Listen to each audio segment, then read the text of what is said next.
Assalamualaikum warahmatullahi wabarakatuh dan salam sejahtera bagi kita sekalian. Waalaikumsalam warahmatullahi wabarakatuh. Ya, apa kabarnya anak-anak? Baik, Bu. Baguslah kalau seperti itu. Pada saat ini kita akan memulaikan pembelajaran kita. Namun sebelum itu kita akan berdoa menurut agama dan keyakinan kita masing-masing. Berdoa dimulai. Berdoa selesai. Pertama-tama perkenalkan, nama Ibu Christina Elizabeth Anto. Ibu adalah tenaga pendidik baru di sekolah ini. Nah, sebelum kita memulaikan pembelajaran kita, terlebih dahulu Ibu ingin mengecek kehadiran kalian semua. Nah, ketua kelas, apakah semua teman-temannya hadir? Hadir, Bu. Ya, bagus ya. Tetap ditingkatkan untuk pertemuan-pertemuan selanjutnya. Baiklah, di sini Ibu ingin bertanya kepada kalian semua. Apakah ada yang masih mengingat materi kita pada pertemuan sebelumnya? Saya, Bu. Ya, Ani. Apa saja itu? Ya, Bu. Tentang sejarah virus, Bu. Ya, pintar. Apalagi? Ciri-ciri virus, Bu. Apalagi? Terus bentuk virus. Kemudian apalagi? Dan klasifikasi virus, Bu. Ya, pintar sekali ya. Beri aplaus dulu untuk temannya. Sekarang, Ibu ingin bertanya kepada kalian. Minggu lalu, pada pertemuan sebelumnya, kita telah mempelajari tentang sejarah penemuan virus, tentang ciri, bentuk, dan struktur virus, dan juga klasifikasi virus. Jadi sekarang Ibu ingin bertanya, apakah virus itu bereproduksi? Untuk membantu kalian menjawab pertanyaan Ibu tadi, Ibu ada sebuah gambar yang ingin Ibu tunjukkan kepada kalian. Nah, ini gambarnya. Bisa kalian lihat dan kalian amati terlebih dahulu.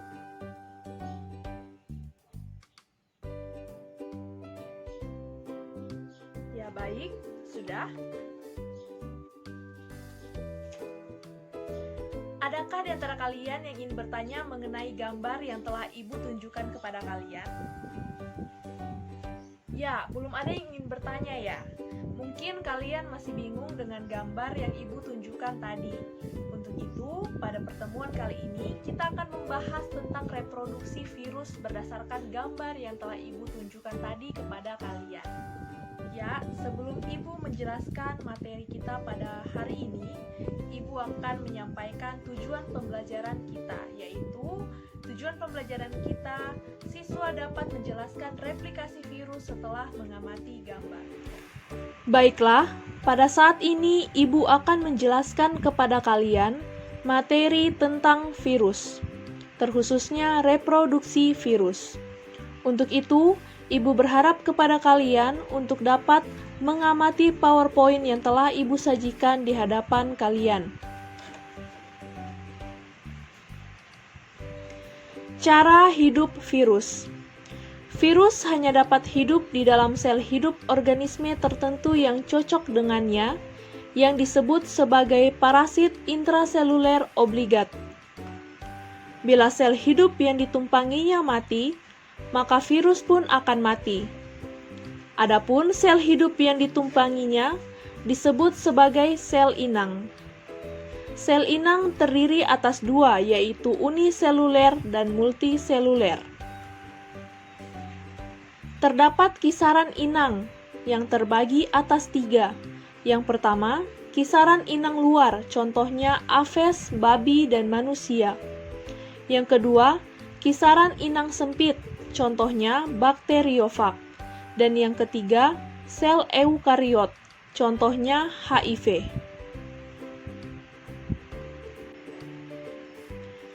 Virus dapat menular secara langsung maupun tidak langsung. Penularan virus secara langsung dapat melalui udara, darah, air, dan lendir. Adapun penularan virus secara tidak langsung dapat melalui vektor, contohnya flavivirus dan togavirus.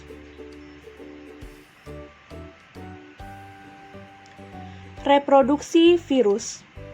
Virus berkembang biak dengan cara replikasi atau perbanyakan diri di dalam sel inang. 5 tahap reproduksi virus yaitu yang pertama, adsorpsi, yang kedua, penetrasi, Yang ketiga, sintesis atau eklifase. Yang keempat, pematangan. Dan yang kelima, lisis. Adapun kelima tahap reproduksi virus tersebut terdapat pada dua siklus replikasi virus, yaitu siklus litik dan siklus lisogenik. Adapun kelima tahap reproduksi virus pada siklus litik yaitu sebagai berikut. Yang pertama yaitu adsorpsi. Adsorpsi yaitu tahap pelekatan virus pada reseptor sel inang. Pada virus bersampul, adsorpsi dilakukan secara endositosis, yaitu pembentukan vesikel pada membran sel inang sehingga virus dapat bergabung dengan sel inang. Yang kedua yaitu penetrasi. Penetrasi yaitu pemindahan materi genetik virus ke dalam membran sel inang dan sel di bawah kendali virus. Yang ketiga yaitu sintesis. Sintesis yaitu pengiriman mRNA sebagai perintah sintesis protein untuk membentuk bagian tubuh virus baru. Yang keempat yaitu pematangan. Pematangan yaitu penyusunan virus-virus baru setelah seluruh bagian tubuhnya tersintesis. Dan yang kelima yaitu lisis. Lisis yaitu virus-virus baru yang sudah matang, siap dilepaskan, dan keluar meninggalkan sel dalam keadaan mati. Adapun pada siklus lisogenik, terdapat beberapa tahapan reproduksi virus, yaitu yang pertama, adsorpsi. Adsorpsi yaitu tahap pelekatan virus pada reseptor sel inang. Yang kedua yaitu penetrasi. Penetrasi yaitu pemindahan materi genetik virus ke dalam membran sel inang dan sel di bawah kendali virus. Jika pertahanan sel inang lemah, maka akan berlanjut ke siklus litik. Apabila tidak, maka akan berlanjut ke tahap berikutnya. Tahap selanjutnya yaitu penggabungan, yaitu DNA virus dengan DNA sel terintegrasi membentuk profage. Yang keempat, pembelahan sel. Seiring dengan pembelahan sel, materi genetik akan menetap dan terbawa. Setelah selesai membelah, sel hidup yang baru akan memiliki susunan materi genetik yang sama dengan profage.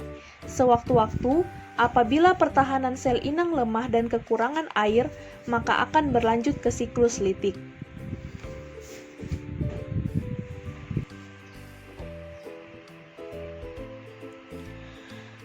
Pada PowerPoint yang Ibu tampilkan, di situ terdapat gambar siklus litik dan siklus lisogenik. Kalian bisa memperhatikannya. Pada tahap pertama, tahap pelekatan, fag melekat pada suatu bakteri. Kemudian masuk pada tahap kedua yaitu tahap penetrasi, di mana DNA fag dimasukkan ke dalam sel inang. Kemudian masuk ke dalam siklus litik yaitu tahap replikasi dan sintesis, di mana sel membuat komponen virus. Kemudian masuk ke tahap pematangan yang diikuti tahap pelepasan, terbentuknya partikel virus yang utuh dan sel inang yang pecah. Namun, jika sel inang tidak segera mengalami pecah, maka pada siklus kedua, dia akan masuk ke dalam siklus lisogenik. Di situ ada siklus lisogenik, kalian bisa perhatikan poin ketiga, di mana DNA fag disisipkan pada kromosom sel bakteri. Kemudian, kromosom yang telah tersisipi profag mengadakan replikasi yang terjadi terus-menerus selama ada pembelahan. Kemudian, pada kasus yang jarang terjadi, profag dapat memisahkan diri dari kromosom sel bakteri untuk memasuki siklus litik. Ya, jadi itu penjelasan dari siklus litik dan siklus lisogenik. Nah, itu tadi penjelasan dari reproduksi virus. Demikian PPT yang dapat Ibu tampilkan kepada kalian semua. Baik, itu tadi PowerPoint yang dapat Ibu tampilkan kepada kalian semua. Saat ini Ibu ingin menambahkan sedikit materi mengenai sifat virus pada hospes, di mana pada siklus litik, virus bersifat non-virulen atau tidak mempunyai ketahanan, dan virus bersifat patogen atau dapat menyebabkan penyakit. Sedangkan pada siklus lisogenik, virus bersifat virulen atau mempunyai ketahanan, dan virus bersifat apatogen atau tidak dapat menyebabkan penyakit. Kemudian, keadaan akhir pada hospes pada daur litik atau siklus litik, hospes akan mengalami kelumpuhan lalu mati, sedangkan pada daur lisogenik, hospes akan tetap hidup.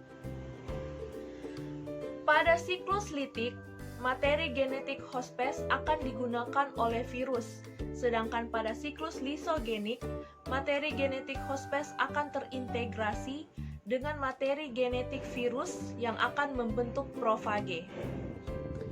Ya, itu tadi tambahan materi yang dapat Ibu sampaikan kepada kalian. Ibu telah selesai menyampaikan materi, maka dari itu sekarang Ibu ingin mempersilahkan kepada siapa saja di kelas ini yang ingin bertanya tentang materi yang telah Ibu sampaikan. Mungkin ada yang ingin bertanya? Ya, Ibu tanya sekali lagi, mungkin ada yang ingin mengajukan pertanyaan mengenai materi yang Ibu jelaskan tadi? Saya, Bu. Ya, Ina, silahkan mengajukan pertanyaannya. Saya ingin bertanya, Bu. Ya. Apakah semua virus mengalami siklus litik dan lisogenik, Bu? Ya, baik. Bagus ya pertanyaannya. Ibu akan menjawab pertanyaannya. Dimohon untuk teman-teman lainnya dapat mendengarkan penjelasan dari Ibu supaya semuanya dapat mengerti. Ya, baik. Jawaban dari pertanyaannya si Ina tadi yaitu pada siklus litik semua virus akan mengalami siklus ini, sedangkan tidak semua virus akan mengalami siklus lisogenik. Hanya virus-virus tertentu saja, contohnya bakteriofag, HIV dan juga herpes. Ya, itu tadi jawaban dari Ibu. Ibu tanya lagi kepada Ina, apakah sudah mengerti? Ya, Bu, sudah, Bu. Ya, baik. Terima kasih untuk pertanyaannya. Dan mungkin teman-teman lain masih ada yang ingin bertanya lagi?